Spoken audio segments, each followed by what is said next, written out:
Halo, Bagaimana kabarnya? luar biasa. Selamat datang, selamat bertemu ya, Pak Juan. Puji Tuhan. Pagi hari ini kita adalah orang-orang yang terus dibawa oleh Tuhan di dalam pengiringan kita kepada Tuhan. Dan saya mau katakan kepada saudara bahwa pengiringan kepada Tuhan adalah hal yang utama di dalam kehidupan orang percaya. Amin. Pengiringan kepada Tuhan adalah hal yang paling utama di dalam kehidupan orang percaya.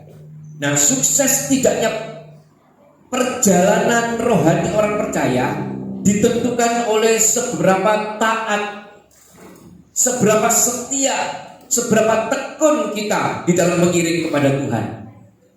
Karena pengiringan kepada Tuhan itu adalah merupakan perjalanan. Ya, saya sering singgung kepada saudara. Dan perjalanan itu adalah perjalanan yang tidak pernah berakhir. Berakhirnya kapan? Ketika kita sudah menutup mata. Ya, oleh sebab itu buat setiap kita orang-orang percaya tentunya ada beberapa langkah yang harus dilakukan oleh setiap kita di dalam pengiringan kita kepada Tuhan. Ya, bukan sekedar kita cuma mengiring Tuhan, tetapi kita akan pastikan pengiringan kita adalah pengiringan yang punya unsur taat, setia, tekun kepada Tuhan. Ya. Karena ini adalah merupakan hal yang penting buat setiap kita, saudara. Bukan cuma sekedar mengiring Tuhan, tetapi pengiringan yang tidak punya kekuatan unsur yang saya sebutkan tadi.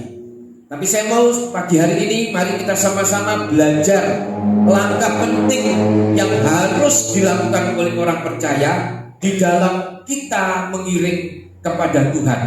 Ya, mari sama-sama kita buka Alkitab kita. Untuk mendasari firman Tuhan pada pagi hari ini, kita akan membaca di dalam Roma 12 ayat yang kedua. Nah, ini tema gereja kita, saudara ya. Tema gereja kita yang kita pakai bertahun-tahun bahkan.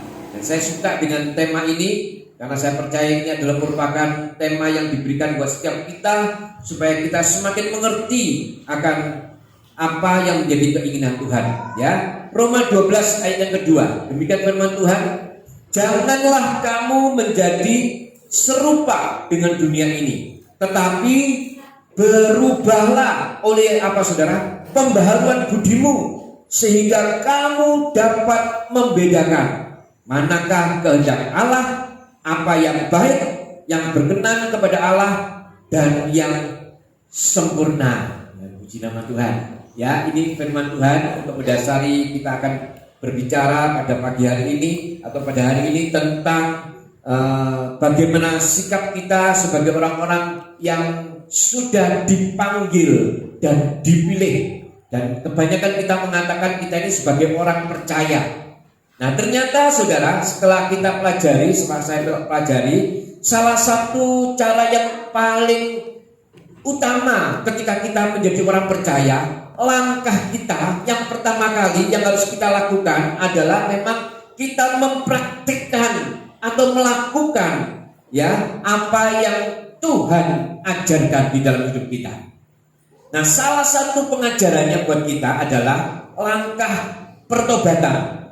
Nah, saya ini mau ajarkan kepada saudara karena ini merupakan hal yang penting buat kita, saudara.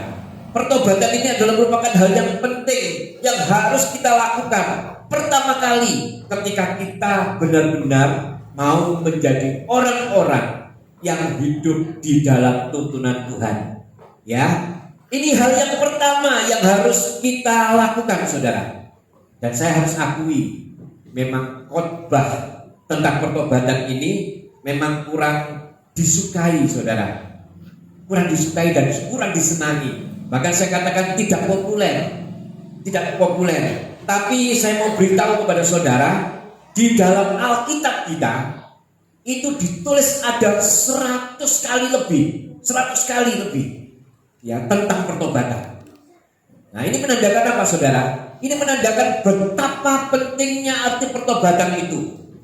Betapa pentingnya makna daripada pertobatan itu, saudara. Ya. Karena bertobat itu bukan cuma sekedar di mulut, tetapi kita mau pelajari pagi hari ini sikap kita sebagai orang percaya bagaimana, saudara. Ya, kalau kita mau sekali lagi mengerti isi hati Tuhan. Sebab saya mau kasih tahu kepada saudara karena pertobatan ini adalah hal yang penting. yang harus diperhatikan buat setiap kita, dan ini merupakan hal yang menyenangkan hati Tuhan. Pertobatan ini merupakan hal yang serius. Nah, kita mau lihat apa sih sebetulnya arti daripada bertobat itu. Bertobat itu kalau saya lihat adalah merupakan satu kondisi atau keadaan, mulai dari pikiran sampai dengan kelakuan dari seorang manusia yang berubah, yang tidak sama dengan keadaan ketika dia mengatakan dirinya belum bertobat. Ketika dia sudah mengatakan dirinya bertobat, maka di situ ada perbedaan, ya, yang tidak sama. Bahkan dikatakan tidak sama dengan apa? Dengan dunia, saudara. Karena cenderung orang yang belum bertobat itu adalah orang yang sama dengan dunia. Setiap tindak tanduknya itu adalah tindak tanduk atau kelakuan dari dunia. Nah, hari ini kita mau belajar, saudara, bagaimana sih sebetulnya sikap kita sebagai orang percaya ketika kita mengaku Yesus sebagai Tuhan.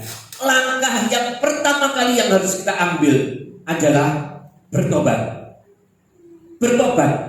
Saya sering ilustrasikan kepada saudara, pertobatan itu adalah pertobatan bukan cuma sekedar kita berhenti dari tindakan yang kita lakukan dan itu tidak menyenangkan hati Tuhan.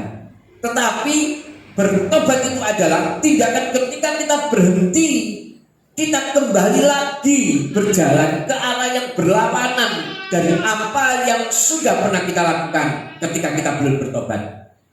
Saya sering ilustrasikan kepada saudara, ya, seperti orang berjalan. Ketika dia berjalan, ya, ini namanya orang bertobat, saudara. Ketika dia berhenti, dia katakan ini bertobat. Tetapi seringkali saya katakan kepada saudara, banyak orang yang terjebak.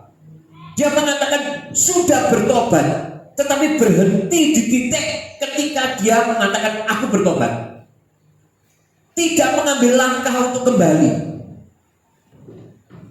Nah, ini yang harus kita perhatikan, saudara. Bukan cuma sekedar kita mengatakan aku bertobat, tetapi pertobatan yang bagaimana sih yang harusnya kita lakukan sebagai orang percaya? Karena pertobatan sesungguhnya itu adalah pertobatan yang benar-benar berhenti dan kembali lagi ke arah yang benar. Ini adalah hal yang harus kita lakukan, saudara. Nah, saya mau kasih tahu kepada saudara, pertobatan itu adalah keinginan Tuhan. Ketika saudara punya keinginan untuk bertobat, ternyata Tuhan juga punya keinginan setiap kita ini menjadi pribadi-pribadi yang bertobat. Jadi ketika kita melangkah, sebetulnya saudara, kita melangkah mengambil sikap untuk bertobat, ya, saya mau katakan bertobatlah seperti yang Tuhan inginkan. Jangan menurut kita, saudara. Jangan bertobat menurut pemikiran kita, tetapi bertobatlah menurut pemikiran Tuhan. Jangan menganggap pemikiran kita ini menjadikan standar untuk setiap kita yang untuk bertobat. Kita menganggap aku sudah bertobat loh, Pak. Ya, tetapi ukurannya apa? Kita harus mengerti, saudara. Karena ketika kita benar-benar mengambil langkah untuk bertobat, ya bertobatlah menurut standar Tuhan. Saya kasih contoh kepada saudara.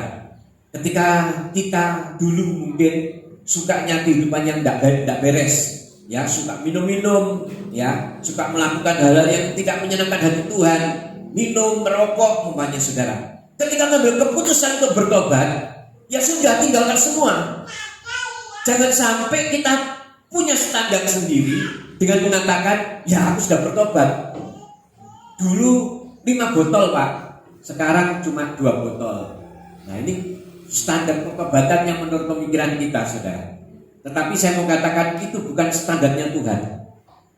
Tetapi kalau Tuhan mau kita menjadi orang yang benar-benar bertobat, ya bertobat menurut standarnya Tuhan.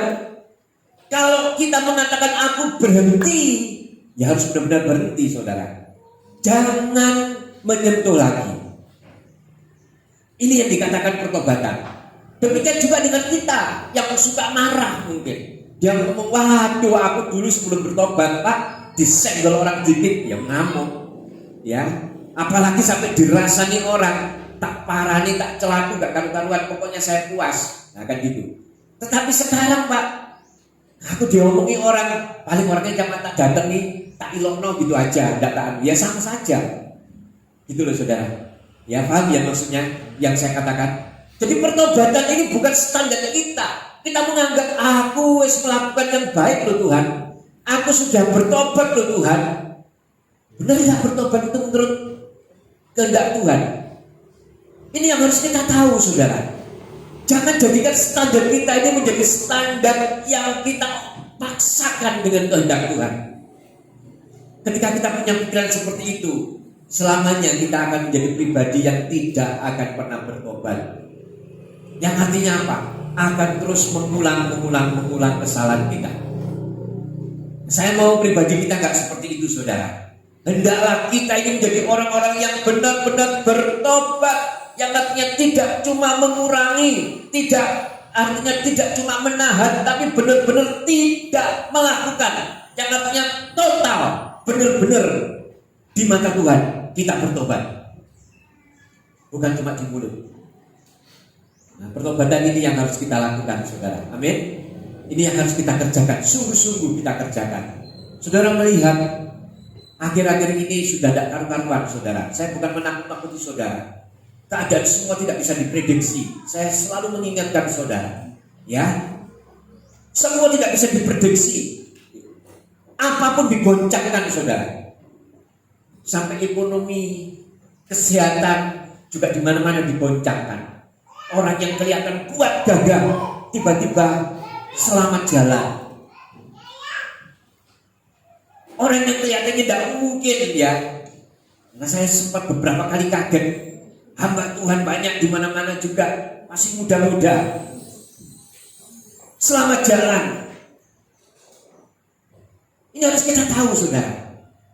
Kalau sudah seperti itu, maka kita akan mengalami penyesalan saudara. Saya tidak mau kita di tempat ini meremehkan hal ini. Sungguh-sungguh kita meresponi arti pertobatan yang sesungguhnya. Saya mau melangkah nanti saya mau jelaskan kepada saudara kenapa kok saya mementingkan hal ini. Firman Tuhan taruh dalam hati saya untuk hal pertobatan ini sangat penting. Karena kita sekarang ini sudah di depan mata kita ini sebetulnya saudara, sudah disuguhkan hal-hal yang luar biasa yang tidak pernah terjadi. Bahkan saya mengatakan mungkin seumur saudara tidak pernah mengalami hal seperti ini. Banyak orang-orang yang mengalami kegoncangan. Ekonomi lagi tidak karu-karuan digoncangkan saudara. Pekerjaan yang stabil tiba-tiba digoncangkan. Perusahaan yang enak-enak tiba-tiba banyak yang tutup. Nah ini saudara, ini menandakan apa? Menandakan kalau kita ini harus benar-benar serius mengambil sikap sebagai orang percaya yang hidup benar-benar di dalam pertobatan. Yang artinya kita melakukan standar Tuhan. Kita benar-benar tidak mau melangkah yang tidak menyenangkan hati Tuhan. Supaya kita menjadi pribadi-pribadi yang kuat, pribadi-pribadi yang di dalam tuntunan Tuhan. Nah, saya ada 4 hal yang saya tulis, ya, sikap kita di dalam pertobatan. Ada 4 macam sikap, ya. Saya tulis yang pertama yaitu tentang bagaimana sikap yang pertama di dalam pribadi kita. Kebanyakan kalau kita lihat di dalam kehidupan sehari-hari, sikap yang pertama adalah sikap yang diambil oleh orang, yaitu benar-benar tidak bertobat. Nah, ini yang pertama. Kelihatannya bertobat, tetapi sesungguhnya benar-benar tidak bertobat. Nah, saya mau katakan ada kelompok atau golongan orang yang ketika mendengar firman Tuhan, mereka tidak mau bertobat. Sudah mendengar firman Tuhan, tahu firman Tuhan, tetapi dia memang mengeraskan hatinya, bahkan tidak mau tunduk kepada Tuhan, tidak mau menyadari kesalahannya. Ada nggak orang seperti itu saudara? Banyak. Kalau kita lihat ya di dalam kehidupan sehari-hari kita, orang Kristen mengaku orang percaya, tetapi ketika mendengar firman Tuhan Dia mengeraskan hati, tidak mau dituntun oleh kebenaran firman Tuhan. Tetapi di luaran mengatakan dia orang percaya, dia orang Kristen. Tetapi sesungguhnya hidupnya adalah hidup yang tidak ada di dalam pertobatan. Dan dia mengambil sikap yang benar-benar tidak bertobat, tidak tunduk kepada firman Tuhan. Ya. Nah, orang yang seperti ini adalah orang yang saya mengatakan dengan jujur kepada saudara, adalah orang yang mengambil sikap sebagai orang yang sesungguhnya melawan kepada Tuhan. Nah, sikap seperti ini adalah sikap yang sangat mengkhawatirkan saudara. Hati-hati orang seperti ini. Seringkali mungkin bahkan kalau saudara melihat, mendingan Pak, ibadahnya rutin itu Pak, gak pernah belum Pak. Tapi ketika mendengar firman, dia menolak. Wah, kok seperti itu ya firman? Enggak seperti itu harusnya. Menolak terus firman, kebenaran yang disampaikan itu ditolak. Dan orang yang seperti ini adalah orang yang berbahaya. Ini orang yang mengambil sikap menjadi lawannya Tuhan. Kita lihat di dalam Ibrani 3 ayat yang ke-15. Ibrani 3 ayat yang ke-15. Demikian firman Tuhan. Tetapi apabila pernah dikatakan, pada hari ini jika kamu mendengar suaranya, janganlah keraskan hatimu seperti dalam kegeraman. Ya, kitab Ibrani menulis dengan tegas kepada setiap kita. Ketika mendengar firman Tuhan, hendaklah kita itu menerima dengan lapang hati. Jangan mengeraskan hati kita, saudara. Mengeraskan hati kita, bahkan kita ini kerasnya itu seperti orang yang tidak terima. Firman Tuhan ini mengatakan seperti dalam kegeraman, mantel gitu, saudara. Ini adalah sikap-sikap orang-orang yang benar-benar tidak bertobat. Ini sikap orang-orang yang benar-benar mengambil posisi menjadi lawannya Tuhan. Yang kedua, saudara, ya, bertobatnya bagaimana? Ternyata ada bertobat yang menyesali dosa-dosanya atau perbuatannya, tetapi mengulang kembali. Ada juga orang yang bertobat seperti itu, saudara. Ada enggak? Ada ya, sering kita lihat. Ketika mengalami persoalan masalah, bertobat, nangis geru-geru sama Tuhan. Ampuni Tuhan, ampuni, aku gak melakukan lagi. Tapi ketika sudah diampuni Tuhan, mengulangi lagi. Ini sikap yang kedua. Ini yang harus kita hati-hati juga, saudara, sebagai orang percaya. Sudah mengaku sungguh-sungguh, Tuhan, aku gak melakukan lagi. Ampun Tuhan, aku gak akan mengerjakan lagi. Ampun Tuhan. Tuhan ampuni. Ketika diampuni, besoknya mulai lagi. Nah, ini sikap pertobatan yang saya katakan, yang mengatakan bertobat, tetapi ternyata mengulangi lagi. Bertobat, mengulangi lagi. Bertobat, mengulangi lagi. Nah, ini sikap yang harus dijauhkan di setiap kita, saudara. Ini merupakan sikap yang benar-benar tidak menyenangkan hati Tuhan. Bertobat yang tidak sungguh-sungguh, ya. Sepertinya kelihatannya bertobat, menyesali Pak. Dosa-dosanya disesali. Bahkan sampai mungkin ya konseling dengan orang-orang yang dianggap punya kerohanian yang lebih tinggi dari dia. Tapi ketika sudah terima jawaban dan dia ditolong oleh Tuhan, kembali lagi kepada kumbangan yang sama. Nah, ini hati-hati, saudara. Ini ternyata adalah pertobatan yang menyesali dosa-dosanya atau perbuatannya, tetapi mengulang kembali. Kalau kita tidak hati-hati sungguh, saudara, saya mau katakan, saya ingatkan saudara di dalam Pengkhotbah 9 ayat yang ketiga. Pengkhotbah 9 ayat yang ketiga, ya, demikian firman Tuhan. Inilah yang celaka dalam segala sesuatu yang terjadi di bawah matahari. Nasib semua orang sama. Hati anak-anak manusia pun penuh dengan kejahatan dan kebebalan. ada dalam hati mereka seumur hidup, dan kemungkinan mereka menuju alam orang mati. Nah, saudara lihat, ketika orang itu punya sikap yang tidak benar-benar bertobat menyesali dosa-dosanya, tetapi kemudian dia mengulang kembali, itu dikatakan firman Tuhan, dia ini melangkah tanpa dia sadari, ya, dia tidak tahu dalam langkahnya, pertobatannya itu dia ulangi kembali, dan kalau sampai dia melangkah tidak ada kesempatan lagi, maka dia akan menyesal seumur hidup. Dan penyesalan itu adalah penyesalan yang percuma. Sikap ini sering kita lihat, dan saya mau sikap ini menjadi contoh, bukan menjadi praktek di dalam hidup kita. Contoh supaya kita benar-benar bertobat dan tidak mengulangi kembali dosa-dosa yang sudah kita lakukan. Yang ketiga, saudara, saya mau bikin cepat karena sebentar kita akan perjamuan kudus. Yang ketiga adalah bertobat yang menyesali dosa-dosanya, tetapi melakukan langkah pertobatan yang salah. Ya, saudara, sudah bertobat, mengaku dosa-dosa, sudah minta ampun kepada Tuhan, mungkin sudah menyesal, tetapi langkah berikutnya dia salah.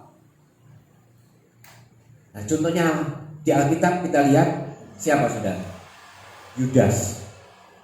Yudas ketika selesai menjual Tuhan, dia melakukan bertobat, dia merasa bertobat, dia menyesal,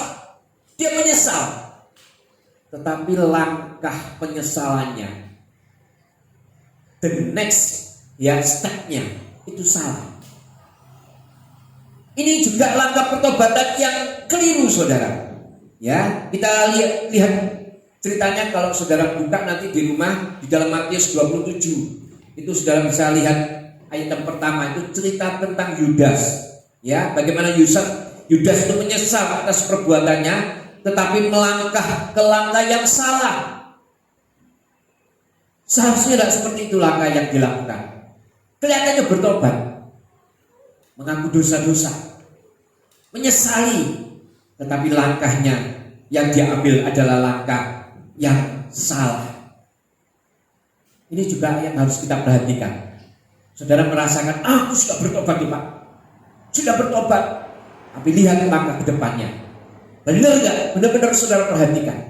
Jangan sampai langkah ke depannya itu adalah langkah yang saudara ambil dan langkah itu salah. Dan ini pertobatan yang demikian adalah pertobatan yang tidak menyenangkan hati Tuhan. Nah, sering suka kita lihat, ya, orang-orang yang melakukan pembunuhan itu kan juga seperti itu kadang, ya.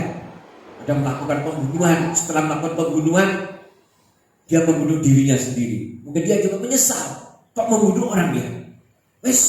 Aku bertobat, pokoknya mati sendiri. Nah, ini juga langkah yang salah. Ini adalah langkah yang salah, ya. Nah, sekarang yang bagaimana? Yang betul. Ini yang keempat yang saya tulis, saudara, ya. Ternyata bertobat adalah bertobat yang menyesali dosa-dosa dan berbalik kepada Allah. Ini adalah langkah yang paling benar yang harus kita ambil. Ada contohnya, saudara, ya. Seorang pribadi yang namanya Daud. Saya sering kali mengatakan kepada saudara, Daud itu tidak sebaik kita, sama-sama. Bahkan kalau saudara lihat di dalam cerita di Alkitab, bagaimana perjalanan kehidupan Daud, kalau saudara perhatikan, ngeri-ngeri sedap, saudara. Banyak hal yang dilakukan dan itu tidak menyenangkan hati Tuhan.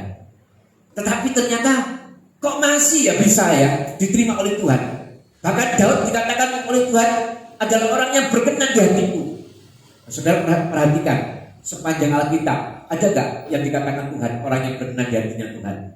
Cuma Daud kalau saya pelajari. Daud ini adalah pribadi yang berkenan di hati Tuhan. Ayo kita lihat di dalam Kisah 13 ayat yang ke-22. Kisah Rasul 13 ayat yang ke-22. Ya, ini cerita tentang Daud, saudara. Setelah Saul disingkirkan, Allah mengangkat Daud menjadi raja mereka. Tentang Daud, nah saudara lihat, tentang Daud Allah telah menyatakan, aku telah mendapat Daud bin Isai, seorang yang berkenan di hatiku dan yang melakukan segala kehendak. Saya tadi sudah singgung kepada saudara, Daud itu tidak kebenaran orangnya, tetapi dia pribadi yang benar-benar bertobat dan berbalik kepada Tuhan. Dia mengerti isi hati Tuhan. Dia tahu kesenangan Tuhan. Sampai Tuhan mengatakan, inilah orang yang berkenan di hatiku. Mari pagi hari ini kita sungguh-sungguh mengambil sikap seperti apa yang dilakukan oleh Daud.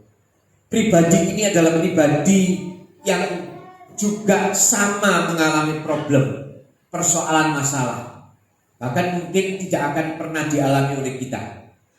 Kalau kita lihat sejarah Daud, sampai anaknya sendiri juga mengejar-ngejar dia, membunuh dia. Ini adalah hal yang sangat-sangat menyakitkan dalam sepanjang perjalanan kehidupan manusia. Kalau sampai seorang anak ngejar-ngejar orang tuanya sendiri mau dibunuh, itu adalah sikap, adalah nasib yang benar-benar luar biasa tidak enaknya di dalam hidup ini, saudara. Saudara bisa bayangkan.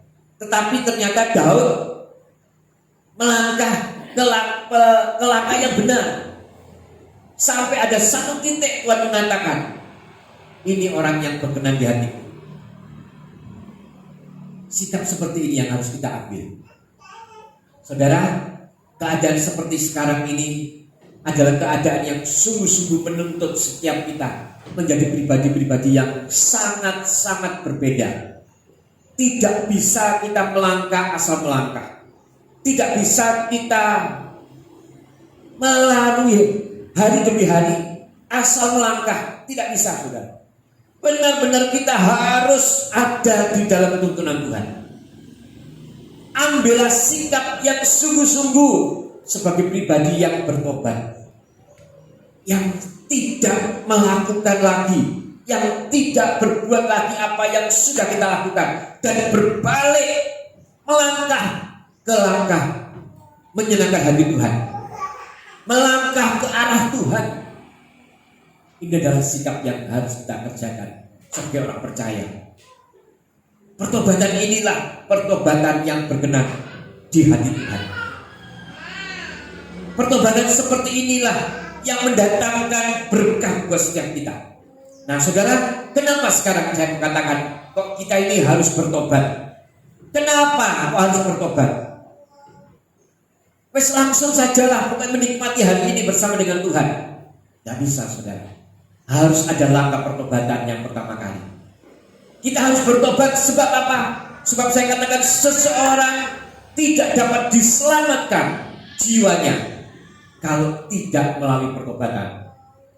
Ketika kita sudah ditebus oleh darah Yesus, kita mengaku Yesus sebagai Tuhan dan Juru Selamat, kita bertobat. Nah, disitulah kita menerima keselamatan yang daripada Tuhan. Pertobatan itu penting buat setiap kita. Bukan asal mungkin pertama kali harus dibaptis melalui baptisan air. Tetapi baptisan air itu bukan merupakan syarat, bukan merupakan kunci untuk kita bisa masuk kerajaan surga. Tetapi ini merupakan satu hal yang harus kita lakukan sebagai bukti kalau kita ini benar-benar mau bertobat. Dan itu menyenangkan hati Tuhan. Yang bisa membuat kita masuk kerajaan surga memang cuma darah Yesus.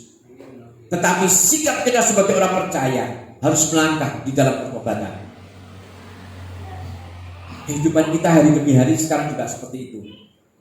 Kalau kita tidak bertobat, sungguh-sungguh bertobat, berbalik daripada arah langkah yang salah, maka kita akan menjadi pribadi-pribadi yang akan menyesal karena kita hidup di dalam hidup yang tidak sesuai dengan tuntunan Tuhan. Dan pasti akan mengalami begitu banyak persoalan di dunia, juga akan nanti penyesalan di kemudian hari.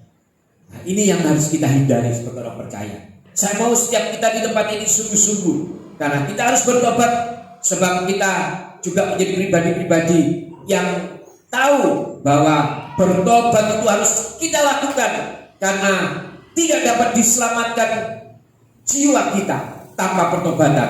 Nah, pertobatan itu kita harus lakukan sesegera mungkin, jangan ditunda-tunda. Ya, sebab kenapa saudara? Sebab waktu tiba kita semua tidak mengerti. Waktunya kita semua tidak tahu kapan terjadi. Dan waktunya tiba ketika Yesus datang ke dunia pun kita juga tidak tahu kapan waktunya. Kita harus selalu bersiap-siap. Kita harus selalu berjaga-jaga. Ya, kita lihat di dalam Markus 13 ayat yang ke-33. Nah, ini adalah kata-kata Tuhan Yesus sendiri yang diucapkan. Demikian firman Tuhan, hati-hatilah dan berjaga-jagalah, sebab kamu tidak tahu bila manakah waktunya tiba. Tidak ada seorang pun tahu waktunya kapan tiba.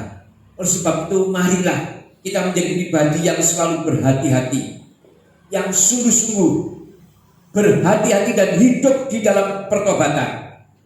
Ya, dan kita tidak tahu waktunya itu saudara. Tetapi yang pasti saya mau kasih tahu kepada saudara, waktunya itu sangatlah singkat. Kita lihat di dalam Matius 24 ayat 33. Nah, demikian firman Tuhan. Ini firman Tuhan sendiri yang mengatakan. Tuhan Yesus sendiri yang mengatakan. Demikian juga jika kamu melihat semuanya ini, ketahuilah bahwa waktunya sudah dekat, sudah di ambang pintu. Seringkali orang mungkin menyepelekan ayat ini, karena ayat ini mungkin kita sudah pernah dengar dulu. Ya, waktu kita masih kecil, mungkin kalau Kristennya sudah puluhan tahun. Mana Tuhan sudah di ambang pintu tapi kok datang-datang. Nah, ini menjadi satu hal yang mungkin menjadi pertanyaan buat saudara. Mana Tuhan datang? Tidak datang tuh dari dulu sampai sekarang ini Tuhan belum datang. Nah, tapi saya mau katakan kepada saudara, kalau sampai Tuhan datang dan saudara punya sikap seperti itu, saudara akan mengalami penyesalan seumur hidup. Jangan sampai kita menjadi 5 anak darah yang bodoh. Kita memang tidak tahu kapan waktunya, tetapi ketahuilah sesungguhnya waktunya itu sudah sangat dekat. Sekarang pun kita sudah melihat banyak orang-orang yang dulu kita prediksi atau kita anggap gak akan mungkin cepat meninggalkan kita. Tiba-tiba seperti tadi saya katakan, selamat jalan, selamat bertemu dengan Bapak di surga, padahal masih muda-muda.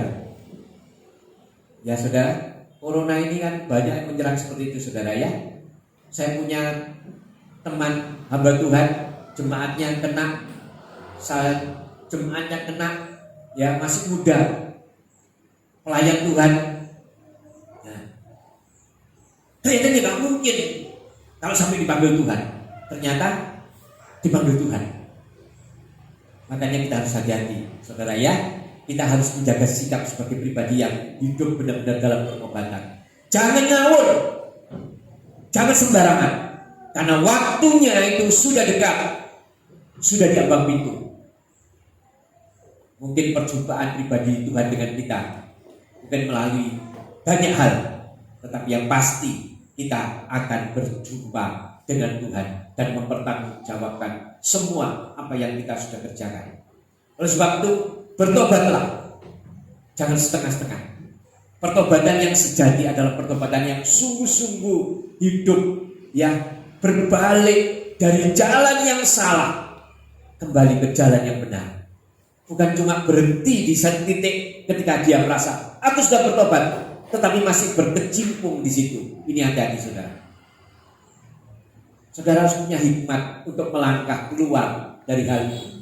Seringkali saya banyak lihat orang-orang yang seperti itu saudara. Sudah bertobat, sudah mengaku Yesus sebagai Tuhan, tetapi ketika dia tidak mengambil langkah keluar dari lingkungan, keluar dari zona yang selama ini membuat dia hidup tidak di dalam pertobatan, maka kadang-kadang saya katakan dia akan bisa kembali jatuh ke lubang yang sama. Kita bukan berarti membatasi pergaulan.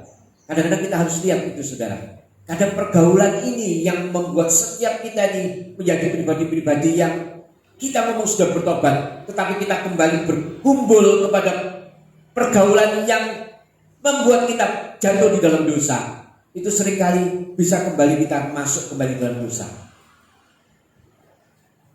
Saya sendiri pun juga mengalami hal yang sama. Ketika saya mengambil keputusan benar-benar bertobat, saya harus meninggalkan lingkungan, meninggalkan zona di mana saya jatuh di dalam dosa. Kalau tidak, maka kita mengatakan itu tidak pertobatan yang kembali kepada jalan yang benar. Makanya kita harus perhatikan, bukannya kita sombong, kita harus membedakan. Minggu yang lalu kita belajar tentang sahabat dan teman. Siapa sih sahabat, siapa sih teman? Kita harus tahu. Kita bukan berarti mengurangi teman, tapi kita tetap menganggap teman. Tetapi kita harus bisa membedakan mana teman, mana sahabat. Yang artinya pergaulan kita pun juga kita harus tahu. Harus kita bisa mengerti kalau di dalam pergaulan ini saudara jatuh di dalam dosa, hidup terus masuk di dalam dosa. Ya, umpamanya seperti ini saudara, saya jelaskan aja supaya saudara tidak bingung. Mungkin di dalam satu kampung mungkin ada kumpulan orang-orang yang suka main atau suka mengajak saudara begadang ini. Kalau sekarang, kalau kita sebagai orang yang hidup dalam pertobatan, coba kita hindari itu. Ya, apa nggak diilono Pak sama orang? Ya pastilah diilono, pastilah dikatai. Tetapi tinggal saudara mau dikatai oleh orang atau dikatai oleh Tuhan. Harus kita menyingkir, menghindar. Tetapi bukan berarti kita tidak mau berteman. Harus punya hikmat. Nah, inilah yang harus kita lakukan. Ya, saudara harus mengambil keputusan untuk benar-benar. Nah, selama ini kalau saudara menganggap, "Oh Pak, aku hidup sudah, pokoknya hidup aja. Yang penting aku sudah melangkah dan aku percaya kepada Tuhan." Tetapi kalau saudara tidak hidup di dalam pertobatan, tidak benar-benar mengaku segala apa yang saudara lakukan dan hidup berbalik daripada apa yang saudara lakukan selama ini, saudara yang lakukan salah, maka kita akan menjadi pribadi-pribadi yang sesungguhnya tidak hidup di dalam pertobatan. Hari ini kita sudah belajar tentang pertobatan. Saya mau setiap kita benar-benar mau meresponi saudara. Jangan menjadi manusia yang tidak diperbaharui. Jadilah manusia yang hidup baru, hidup di dalam pembaharuan. Ya, semuanya kita mau serahkan kepada Tuhan dan hidup di dalam kehidupan yang baru. Dan kehidupan yang baru ini adalah kehidupan yang menyenangkan hati Tuhan, yang benar-benar tidak hidup di dalam hidup yang lama, yang artinya hidup di dalam segala sesuatu yang tidak menyenangkan hati Tuhan. Tetapi kita mau melangkah menjadi pribadi yang menyenangkan hati Tuhan.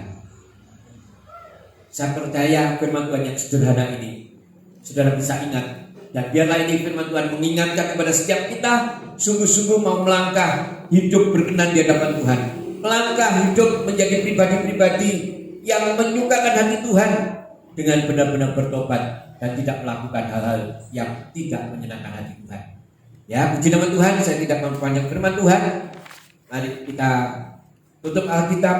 Saya